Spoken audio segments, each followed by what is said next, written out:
বাইর করে দিচ্ছে, করোনা লাগে, সিজার লাগে। বুঝতে পারছি? এটাও কিন্তু করোনার একটা বড় শিক্ষা। হ্যাঁ, আগে গেলেই ডাক্তাররা কি করতো, আমি কোনো গিবত করতেছি না, বলতো যে বাচ্চা উল্টা রয়েছে অথবা পানি শুকায় গেছে গা, মহিলা তো ভয় যে তাড়াতাড়ি, অথবা মহিলাদের যখন পেটে পেইন উঠে আর বোধহয় তাড়াতাড়ি কাটো। আর অনেকের আমার ফ্যাশন যে আমি 60 কিলোর এত ধনী মানুষের ছেলে, আমার বাচ্চা যদি নর্মাল ডেলিভারি হয় লোকের কাছে বলতে এটা মানিজ্যতের ব্যাপার, বলতেছে যে আমার তো বাচ্চা হয়েছে সিজার করে 50,000 টাকাও লাগছে। দেখা যাচ্ছে আমি 60 কিলোর একজন ধনী মানুষের ছেলে। ঠিক আছে, এই জন্য আপনার খানা বেশি দিবেন। মানুষের বেলায় এই যে বোনেরা শুনে রাখেন, কোন মাতা যদি সন্তান সম্ভবা থাকে তাকে ডাবল খানা দিতে হবে। একটা হলো তার নিজের জন্য, আর একটা তার গর্ভের সন্তানের জন্য। তদ্রূপ আমার গরুর পেটে বাচ্চা হইলে তাকেও ডাবল খানা দিতে হবে। একটা হলো গাভীর নিজের জন্য, আর হলো তার গর্ভের সন্তানের জন্য। যদি আপনি খানা বাড়ি দেন তাহলে আপনার ডেলিভারির সময় বাচ্চাটা কি হবে, বড় হবে। বড় হওয়ার পরে ওই বাচ্চাটাকে যখন আপনি অতিরিক্ত আরো 2 লিটার, যেটা প্রথমে বলছি, অতিরিক্ত আরো 2 লিটার দুধ খাওয়াবেন, তাড়াতাড়ি এই বাচ্চাটা বড় হয়ে যাবে গা। আপনি 18 মাসে হিটে আসবে, 27 মাসে মা হবে, 2.5 থেকে 3 লক্ষ টাকার আপনি গাভী পেয়ে গেলেন। বুঝতে পারছেন? তাহলে 7 মাসের সময় আপনি দুধ দোয়ানো বন্ধ করবেন, খানার পরিমাণটাও কি করবে, বেশি দিবে, বাড়ায় দিবে। এটা ছিল। এখন আসেন যে বড় যে সমস্যাটা, আজকের যে ট্রেনিং এর যে মূল উদ্দেশ্য, কৃত্রিম প্রজনন কার্যক্রম। এখন অনেক কৃষক আমাদের কাছে বলতেছে যে স্যার আমি 2-3 বার করে গরুকে বীজ দিছি, গরু বীজ রাখে না, মনে হয় স্যার আপনাদের বীজ ভালো না। আবার অনেক কৃষক আমাদেরকে বলে স্যার ডাবল করে বীজ দেই। তখন আমরা অনেক সময় তাদেরকে একটু হাসি দেওয়ার জন্য বলতেছি যে ভাই ডাবল বীজ দিয়ে কি করবেন, আধা কেজি দিলেই লাভ কি। এখন এইগুলা নিয়ে আপনাদেরকে ভালো করে বোঝাই, আপনারা ভালো করে বোঝাই। আমাদের দেশের যত গরু হিটে আসে তার 80% গরু হিটে আসে শেষটাতে। শেষটা যদি আমি রাত 4টায় ধরি, তাইলে আপনাকে গরুকে বীজ দিতে হবে কম পক্ষে 12 ঘন্টা পরে। কারণ আমাদের দেশে কৃষকেরা কি করে, মনে করেন আপনি একজন কৃষক, আপনি ট্রেনিং প্রাপ্ত না, আপনিও জানেন না, আপনি সকালে গরু বাইর করতে গেছেন, আপনার উপরে গরু লাফতে উঠছে অথবা অন্য গরুর উপর লাফতে উঠছে, আপনি বুঝছেন আপনার গরু ডাকছে, আপনি 10টার সময় কি করলেন, যিনি গরু প্রজনন করে তাদের টেলিফোন করলেন যে ডাক্তার সাহেব আমার গরু তো ডাকছে। উনিও মনে করতেছে আরে আমি তো একটা কল পাইছি, বীজ দিলেই তো টাকা, আর আমারও তো প্রতিদ্বন্দ্বী আছে। হ্যাঁ, উনি আর জিজ্ঞেস করেন না যে আপনার গরু কখন ডাকছে। উনি যদি ভালো হইতো তাহলে আপনারা জিজ্ঞেস করতো যে আপনার গরু কখন ডাকছে, যে আমার গরু তো সকালে দেখছি। তাহলে উনি জানতো সকাল মানে 80% গরু হিটে আসে শেষ রাতে, রাত 4টায়। তাহলে রাত 4টায় ডাকছে, তাইলে বিকাল 4টার পরে কি করা লাগবে, বীজ দেওয়া লাগবে। তো উনি বলতো যে ঠিক আছে আপনার নাম কি ভাই, জমক, যে আপনারটা তো সকালে ডাকছে, আপনি বিকাল 4টার পরে আমি আসরের নামাজ থেকে মাগরিবের নামাজের মধ্যে আপনার বাড়িতে যাইয়া আপনার গরুটারে কি করবো, বীজ দিব, বীজ দিয়ে আসবো। উনিও সে কথা বলতেছে না, আর আপনিও কইতেছেন কি যে 10টা বাজে আমার আজকে নোয়াখালী কাজ আছে, আপনি কোথায় আছেন, এখনই আসি। উনি বলতেছে না গেলে তো আমার কলটা মাটি, টাকাটাও তো আমি পেলাম না। 10টার সময় আইসা আপনি গরুকে কি করলো, বীজ। এখন বীজ দেওয়ার সময় আপনার কি করণীয়, জানার কি দরকার আছে। আপনার জানার হইল, আপনার গরু যখন হিটে আসছে, আপনি দেখবেন যিনি প্রজনন করতে আসলো সে প্রথমে হাতে একটা হ্যান্ড গ্লোভস করবে।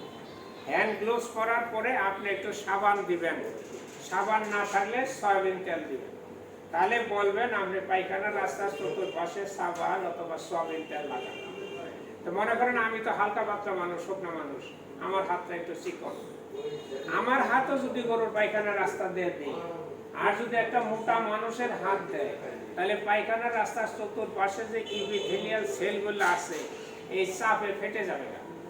ফেটে যায় বীজ দেওয়ার পরে 1.5-2 ঘন্টা পরে গরু এমন ভাবে পোতানো শুরু করব মনে করবে যে গরুর পেটের ভিতর থেকে নাড়ি ভুড়ি সবকিছু কি বের হয়ে বাইরে যাচ্ছে। করে আসবে। তখন আপনি এই কোদ বন্ধ করার জন্য আবার ডাক্তারের শরণাপন্ন হওয়া লাগবে। দেখা যাইতেছে আপনার আরো 1,500-2,000 টাকা কি লাগবে খরচ হবে। আমরা গরুটাও কি পাইলো, ব্যথা কষ্ট পাইলো। পাইলো। খালি যদি একটু সাবান পায়খানার রাস্তার চতুর্পাশে অথবা একটু সয়াবিন তেল দিয়া আস্তে করে ভিতরে হাত দিয়া তারপরে যদি আপনার প্রজননটা করতো, তাহলে এই সমস্যাটা কি হতো না। তাহলে এইখানে যিনি প্রজনন করে, এটা যিনি প্রজননের লোকজন আছে নাকি, কে কে আছে, কে? আচ্ছা শোনেন, আপনারা ভালো করে শোনেন, আপনারাই তো কাজ করবেন, বসেন। এখন ওনারা কি করবো, ভালো করে ওনাদেরকে রাখতে বলছি আমি, যে ওনারা শুনলো। আপনি গরু যখন হিটে আসলো, হিটে আসার পরে আপনার যদি হিমায়িত সিমেন্ট হয়, তাহলে ওনারা আপনার কাছে বলবো যে একটু পানি গরম করে দেন। এটা কুসুম গরম পানি দিবে। এই পানির ভিতরে আপনার লিকুইড নাইট্রোজেনের থেকে হিমায়িত সিমেন্টের স্টকগুলা থাকবে, এটা সিমটা দিয়ে বাইর করে গরম পানির ভিতরে দিবে। ওই পানির টেম্পারেচার থাকতে হবে 36 ডিগ্রি সেন্টিগ্রেড। এটা থার্মোমিটার থাকে, থার্মোমিটার যেটা মাপবে 36 ডিগ্রি সেন্টিগ্রেড তাপমাত্রার ভিতরে 10 থেকে 12 সেকেন্ড ওই স্টরটা রাখবে। অর্থাৎ ওটা তো লিকুইড নাইট্রোজেন, এটা বরফ হয়েছিল, বুঝতে পারছেন? এই লিকুইড নাইট্রোজেনের ভিতরে এই সিমেন্টগুলা 25 বছর পর্যন্ত জীবিত রাখা যায়, 25 বছর।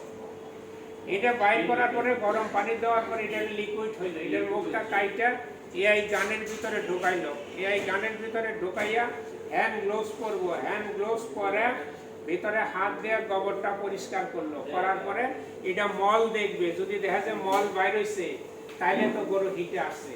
আরেকটা জিনিস করতে হবে কি, যে আমাদের সমাজে বা দেশে মনে করেন আপনার গাভী 5 মাসের গর্ভবতী, কিছু গরু আছে 5 মাসের গর্ভবতী, তারপরে গরু হিটে আসে। হিটে আসে মানে যে গরুর শরীরের ভিতরে সেক্স হরমোন, এটার নাম হলো ইস্ট্রোজেন। অর্থাৎ গরুর শরীরে ইস্ট্রোজেনের পরিমাণ বাইরে গেছে, সেক্স হরমোনের পরিমাণ কি হয়েছে, বাইরে গেছে। এই জন্য গরুর পেটের 5 মাসের বাচ্চা থাকার পরেও অন্য গরুর কি করে, লাভ দিয়ে উঠে যায়। এখন যিনি বীজ দিতেছে তিনি ভিতরে হাত দিয়া গোবরটা পরিষ্কার করে ভিতরে হাত দিয়া দেখবো পেটে বাচ্চা আছে কি নাই। দেখা যদি দেখলো যে না পেটে বাচ্চা আছে, তাহলে বলবো যে না আপনার গরুর পেটের ভিতরে বাচ্চা আছে, এটা ইস্ট্রোজেনের পরিমাণ বাইরে গেছে, এই জন্য এরকম করতেছে। আপনার ভয়ের কিছু কারণ নাই, একদিন পরে ঠিক হয়ে যাবো। আপনার বীজ দিলে পরে বাচ্চাটা কি হবে, পড়ে যাবে। আর যদি দেখে যে না পেটে বাচ্চা নাই, তাইলে উনি কি করব, পরে উনি ওই যে এআই গানের ভিতরে আমরা স্টরটা ঢোকাইয়া ভিতরে হাত দিবে, হাত দিয়া প্রথমে প্রস্তাবের যে বাইরের যে রাস্তাটা, এটাকে বলা হয় ভালভা। এরপর এটা একটা প্যাসেজ আছে, এটার নাম হলো ভেজাইনা। এরপর হলো সার্ভিস, সার্ভিসের 3টা পার্ট, এটা ফার্স্টিং, সেকেন্ডিং, থার্ডিং। এরপর হলো body of the uterus, body of the ইউটেরাসের পরে হলো horn of the uterus, horn of the ইউটেরাসের পরে ওভিডাক্ট, ওভিডাক্টের পরে হলো ওভারি। যে ওভারি থেকে মানুষের এবং গরুর ডিম্বাণু সেক্রেশন হয়। এখন আমরা যে একটা গরু ডাকলে আপনি একটা সারের শুক্রাণু দিয়ে দিচ্ছি, এই শুক্রাণুতেই তো বাচ্চা ধরবে না। আমার কি লাগবে, গাভীর ডিম্বাণু কি লাগবে। গাভীর ডিম্বাণু এবং শুক্রাণুর দুইটার মিলন ঘটেই ভ্রূণ তৈরি হয়, বাচ্চা তৈরি হয়। এখন আপনার একটা গরু ডাকছে রাত 4টায় শেষ রাতে, এখন আপনি 10টার সময় গরুটাকে বীজ দিলেন মানে গরুর জরায়ুর ভিতরে আপনি কি করলেন, শুক্রাণুটা দিলেন, বুঝতে পারছেন? এখন এই শুক্রাণুটা দেওয়ানোর নিয়ম আছে। যেমন আমরা শিখলাম যে 100টা গরুর ভিতরে 80টা গরু হিটে আসে শেষ রাতে, ঠিক তদ্রূপ 100টা গরুর ভিতরে 80টা গরু বাচ্চা ধরে তার রাইট হর্নে। এটা 2টা হর্ন আছে, বাচ্চা দানের 2টা হর্ন আছে, একটা রাইট হর্ন, একটা কি লেফট হর্ন। এখন 80টা বাচ্চা ধরে রাইট হর্নে। এখন যিনি বীজ দিল, প্রথমে ভালভা, ভেজাইনা, সার্ভিসের 3টা ফার্স্টিং, সেকেন্ডিং পার করে বডি অফ দ্য ইউটেরাসে যাইয়া যেখানে হর্ন হইল ওই হর্নের জায়গায় এআই এর গান্ডার জায়গায় রাইট হর্নে বেশি বীজ দিব দিয়া এআই গান্ডার একটু টান দিয়া বাকি সিমেন্টটা দুই হর্নের মাঝখানে কি দিয়ে আসলো, কারণ 80% বাচ্চা ধরে রাইট হর্নে, তাহলে বেশি সিমেন্ট রাইট হর্নে দিয়া একটু টান দিয়ে দুই হর্নের মাঝখানে আমি বাকি সিমেন্টটা কি দিয়ে আসবো, যেহেতু 20% বাচ্চা ধরে লেফট হর্ন। বুঝতে পারছি? তাহলে আপনি 20টা দিলেন। এখন ওই যে গরু আপনি 4টার সময় ডাকছে, আপনি 10টার সময় সিমেন্ট দিলেন। সিমেন্ট দেওয়ার পরে তরল 1 সিসি সিমেন্টের ভিতরে 20 থেকে 30 মিলিয়ন শুক্রাণু থাকে, আর হিমায়িত সিমেন্টের 0.25 ml সিমেন্টের ভিতরে 20 থেকে 30 মিলিয়ন শুক্রাণু থাকে। এইখান থেকে দরকার হলো 1টা। এখন আপনি যদি কোন যে ডাবল করে দিবেন, তাহলে ডাবলে আমার লাভ কি? ডাবল দিলে হবো 40 থেকে 60 মিলিয়ন শুক্রাণু, লাগবো কয়টা? একটা। তাহলে আমরা ডাবল দিয়ে লাভ কি? 1 কেজি দিলেই লাভ কি? বুঝতে পারছি আপনাদের? এখন নিয়ম হলো টাইমিং। এখন আপনার গরু 4টায় ডাকছে, 10টার সময় বীজ দিলেন। বীজটা দেওয়ার সাথে সাথে এই বীজটা মায়ের জরায়ের ভিতরে যাইয়া ওইখানে দৌড়ানো শুরু করে। বিরাট দৌড় প্রতিযোগিতা। আমরা যেরকম স্কুল কলেজে দৌড় প্রতিযোগিতা দিছি, আমাদের দৌড়ের মতো না, তাদের দৌড় তাদের মতো। তারা মাইক্রোস্কোপে দেখা যায়, খালি চোখে দেখা যায় না। তাদের মায়ের জরায়ের জায়গাও কম, ওদের দৌড়ও কি খুব আস্তে আস্তে আস্তে আস্তে দৌড়ায় যেতেছে। ওই শুক্রাণুগুলা 3 ঘন্টা পর্যন্ত জীবিত থাকবে। এখন 3 ঘন্টা যদি আপনার ডিম্বাণুর সাথে মিলন করতে না পারে, তাহলে আপনার বাচ্চা কি হবে না। এখন গাভীর ডিম্বাণুর থেকে, ওভারি থেকে ডিম্বাণুগুলা কখন আসে? এখন আপনি একজন প্রশিক্ষণপ্রাপ্ত কৃষক, কারণ আপনাকে জানতে হবে একটা গরু হিটে আসার কত ঘন্টা পরে ওই গাভীর ওভারি থেকে ডিম্বাণুগুলা সেক্রেশন হয়। এটা বোঝার আগে মানুষের ডাকে শিখতে হবে। এখন দেখেন, যেমন মানুষের, এটা বোনেরা কিছু মাইন্ড করেন না, আমরা সবাই ম্যাচিউর না, আর ডাক্তারি শাস্ত্র পড়তে গেলে কোনো লজ্জা করার থাকবে না। যখন MBBS পড়ে বা আমরা পশু ডাক্তারিতে পড়ি, যখন আমাদের সার্ভে এগুলো পড়ছে, আমরা তো একটু হাঁস মতো হাঁসলেই ফেল করাই দিত। আমার এক বন্ধু, ওই যে আমরা যখন অ্যানাটমি পড়ি, গরুর হাড় হাড্ডি আমরা ফরমালিনের মধ্যে প্রিজার্ভ করেছে, বৃষ্টি গন্ধ, আমার এক বন্ধু থুতু ফেলছে, আর 1 বছরের জন্য ফেল করাই দিচ্ছে, শুধু থুতু ফেলছে। আমার টিচারে বলতেছিল, আমি অস্ট্রেলিয়া থেকে PhD করে এসে তোমাদেরকে পড়াইতেছি, আমার নাকে গন্ধ লাগে না, তুমি কেবল ইন্টারমিডিয়েট পাস করে এসে ভর্তি হয়েছো, তোমার থুতু লাগে, আরো 1 বছর থাকো, গন্ধটা আরো বেশি করে লাগাও, তাইলে না ডাক্তার হইতে পারবে। বুঝতে পারছি? জি স্যার। থুতু ফেলার কারণে ফেল করা দিচ্ছে। এই জন্য আপনার মানুষের বেলায় যেটা আছে, যে মানুষের বেলায় বলা হইতেছে মেনস্ট্রুয়াল সাইকেল। মানুষের সাইকেল হয় 28 দিন পর পর। মানুষের লাল রক্ত ভাঙে। আমার গরুর মাসিক হয় 21 দিন পর পর। আমার গরুর সাদা স্রাব ভাঙে। আমার গরুর 21 দিন পর পর হয়। এই মেনস্ট্রুয়াল সাইকেলের গরুর 4টে পার্ট হলো প্রোস্টাস। প্রোস্টাস হলো 3 দিন। ইস্টাস, কোন গরুর 12 ঘন্টা, কোন গরুর 24 ঘন্টা, অর্থাৎ উৎপাদনা। এটা মেটাস্টাস। এই মেটাস্টাসে বীজ দিতে হয়, এলো ডাইস্টাস। প্রোস্টাস কি? যে গরু হিটে আসার 3 দিন, আর হিটে আসার 3 দিন আগে গরুর ভিতরে একটা সেন্সেশন হয়। গরু মানে কোন একটা গরু হাম্বা করলেই ওই দিকে তাকায় থাকে, যে সে মনে করে যে কোনো পুরুষ গরু আসে কিনা, যে পুরুষ গরুর সান্নিধ্য পাইতে তার মন চায়। এরা 3 দিন। প্রোস্টাস এবং ইস্টাস। ইস্টাস হলো 12 ঘন্টা থেকে 24 ঘন্টা। কোনো গরুর 12 ঘন্টা হিট থাকে, এখন অন্য গরু লাফায় থাকে, হাম্বা করতেছে, বারবার প্রস্রাব করতেছে, হ্যাঁ, প্রস্রাবের রাস্তাটা খোলা থাকতেছে। এটা 12 থেকে 24 ঘন্টা। এর ভিতরে আপনি বীজ দেওয়া যাবে না। এরপরে যখন বীজটা একটু ঠান্ডা হয়ে আসলো, মেটাস্টাস থাকে 24 ঘন্টা। এখন আধুনিক এমব্রায়োলজি মানুষের বেলায় কি বলতেছে? মানুষের চিকিৎসা শাস্ত্র এত উন্নত হয়েছে, তারপরেও মানুষে বলতেছে কোন মহিলা যদি মাসিক হয়, মাসিকের শুরু থেকে 9 থেকে 16 এই সময়টা হলো ডেঞ্জার পিরিয়ড। 9 থেকে 16 দিন যদি স্বামী স্ত্রীর মিলন ঘটে তাহলে বাচ্চা ধরার সম্ভাবনা সবচেয়ে কি বেশি। তাহলে আপনি আমার গরুর রাত 4টার সময় গরু হিটে আসছে, আপনি 10টার সময় বীজ দিয়া আপনি কি করে নিশ্চিত হবেন যে আমার বাচ্চা ধরে যাবো না? এখন আপনি একটা এখন ওভারির থেকে কখন ডিম্বাণুগুলো আসে? আমাদের গরুর বেলায় এমব্রায়োলজি কি বলতেছে? এমব্রায়োলজি বলতেছে একটা গরু হিটে আসা 15 ঘন্টার থেকে 21 ঘন্টার মধ্যে তার ওভারি থেকে ডিম্বাণুগুলা সেক্রেশন হওয়ার সম্ভাবনা সবচেয়ে বেশি। কোনো গরুর 24 ঘন্টা লাগে, কোনো গরুর 32 ঘন্টা লাগে, কোনো গরুর 36 ঘন্টা লাগে। এই জন্য আমরা আপনাদেরকে শেখাইতেছি, আপনার যদি কোনো ভালো গাভী থাকে, এই গাভীর যদি হিস্ট্রি থাকে যে এর আগে একবার দুইবার বীজ দিয়েছেন রাখে না, তাহলে তাদের জন্য পরামর্শ হলো যে গরু হিটে আসার 12 ঘন্টা পর একবার বীজ দিবেন। ওই বীজ দেওয়ার পরবর্তী 12 ঘন্টা পর আপনি আবার বীজ দিবেন, আবার দুই পাশে বীজ দিবেন। যেখানেই ওভারির থেকে ডিম্বাণুগুলা সেক্রেশন হোক, হয় সামনে অথবা পিছনে, বীজের সাথে লাইগে আপনি কনসেশনের রেট কি হবে? বেড়ে যাবে। তো এখন আপনি একজন কৃষক এখানে ট্রেনিং করতে আসছেন, আপনি একজন কৃষক কি লক্ষণ দেখে বুঝবেন যে আমার গরুর ওভারির থেকে ডিম্বাণুগুলা সেক্রেশন হয়েছে? মনে করেন যে আজকে হলো বুধবার, ঠিক আছে না? জি স্যার।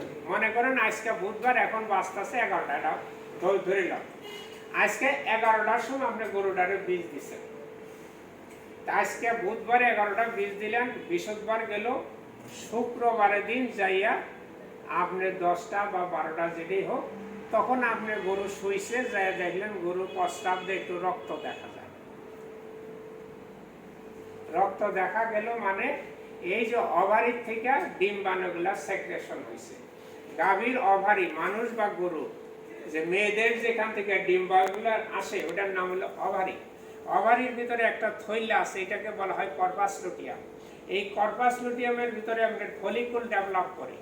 এই ফলিকুলগুলা মানুষ এবং গরুর ব্রেনের থেকে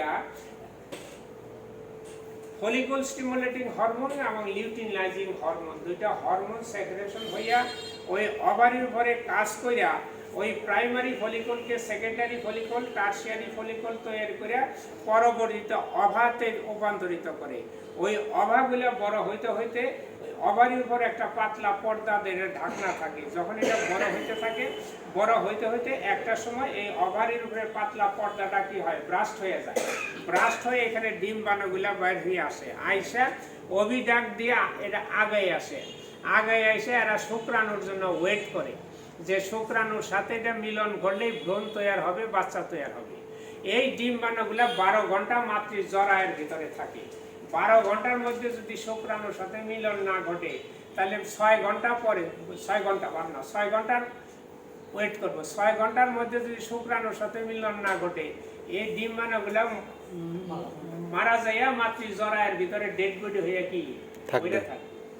এখন যখন আপনি ওই যে লাল রক্ত দেখলেন, ওই লাল রক্ত দেখার সাথে সাথে আপনি যিনি প্রজনন করে তাকে যদি আবার টেলিফোন করেন যে ভাই আপনি কই আছেন, যে আমি জয়াক বাজারে আছি, আপনি তাড়াতাড়ি আমার বাড়িতে আসেন, আইসে এক্ষুনি আমার গরুকে কি করেন? বীজ দেন। ওই লাল রক্ত দেখার 1 ঘন্টা আগে বা 1 ঘন্টা পরে যদি আবার বীজ দিতে পারেন, আপনি কনসেপশনের পরিমাণ কি হবে? বেশি হবে। বুঝাইতে পারছি? জি স্যার। অর্থাৎ লাল রক্ত দেখা গেল মানে ওভারি থেকে ডিম্বাণুগুলা স্খলন করছে। এখন যদি আমি বীজ দিতে পারি, ওভারির সাথে ডিম্বাণুর সাথে শুক্রাণুর মিলন ঘটবে, বাচ্চা হয়ে যাবে। বুঝতে পারছি? এই জন্য এই সমস্যার সমাধান করার জন্য টাইমিং হইল কি অত্যন্ত গুরুত্বপূর্ণ বিষয়। আপনি টাইম যদি মিলাইতে না পারেন, তাহলে শুক্রাণু ডিম্বাণুর যদি মিলন না হয়, তাহলে আপনি বাচ্চা কি হবে? এই জন্য দেখেন যে মানুষের বেলাতে অনেক মানুষ বিয়ে করছে 5 বছর 7 বছর বাচ্চা হয় না। তখন যারা গাইনোকোলজিস্ট তাদের কাছে যায়, তখন ডাক্তাররা প্রথমে পুরুষের পরীক্ষা করে, পুরুষের শুক্রাণুটা নিয়ে তারা দেখে তার শুক্রাণুগুলা জীবিত কিনা। কারণ এই যে আমাদের মেলা হইলে আপনারা শুক্রাণুগুলা দেখাই, এটা মাইক্রোস্কোপ ফিট করে এটা আপনারা এসে দেখবেন। মাইক্রোস্কোপের মধ্যে দেখলে এই যে পুরুষের সারের শুক্রাণুগুলা দেখবেন কিরকম করে দূর পাঠাচ্ছে, মাইক্রোস্কোপে দেখা যায় যে ছোট ছোট ব্যাঙ আছে, কোনা আছে না, জি। এরকম গুলা দৌড়াইতেছে। এই যে দেখেন কত ইন্টারেস্টিং। এই যে যে মনে করেন আপনি একটা গরু হিটে আসছে, আপনি 12 ঘন্টা পরে বীজ দিলেন, 1 ফোঁটা বীজ দিলেন, দিয়া তার সার্ভিস পার করে, বডি অফ দ্য পার করে, হর্ন অফ দ্য ইউটেরাসে বীজ দিলেন, এইখানে লক্ষ লক্ষ শুক্রাণু আপনি ছেড়ে দিলেন, ওইখানে দৌড় প্রতিযোগিতা শুরু হবে। দৌড় দিয়া কে কার আগে যাইতে চাবে, যাইয়া কি করবে, আবার গাভীর ওভারি থেকে ডিম্বাণুগুলা সেক্রেশন হয়েছে। প্রত্যেকটা মাসিকে মানুষ এবং গরু 8 থেকে 12টা করে ডিম্বাণু স্থলন হয়। একটা ডিম্বাণুর ভিতরে যদি একটা শুক্রাণু হয় তাহলে একটা বাচ্চা হবে।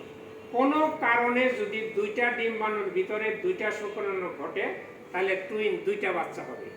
গরু এবং মানুষের খুব অল্প 2টা বাচ্চা হয়, কিন্তু কুকুর, বিড়াল, তারপরে ছাগল, এদের 3টা 4টা, কুকুরের তো 7টাও হয়। জি স্যার। বুঝতে পারছেন হইতেছে, অর্থাৎ অতগুলা আমরা ডিম্বাণুর সাথে শুক্রাণুর মিলন করতেছি। বুঝতে পারছেন? এখন এই যে শুক্রাণুটা ছাড়লে, শুক্রাণু ছাড়ার পরে ওই ডিম্বাণুর কাছে যখন যায়, ডিম্বাণুর ভিতরে একটা উচ্চার জায়গা আছে, এটার নাম বলে অ্যাম্পোলা। অ্যাম্পোলার ভিতর দিয়ে যখন শুক্রাণুগুলা ভিতরে ঢুকে, তখন এমব্রায়োলজির ভাষায় এটা একটা টার্ম আছে, ওটাকে বলা হয় ক্যাপিটালাইজেশন। অর্থাৎ আমরা কৃষকের বোঝানোর জন্য এইরকম করে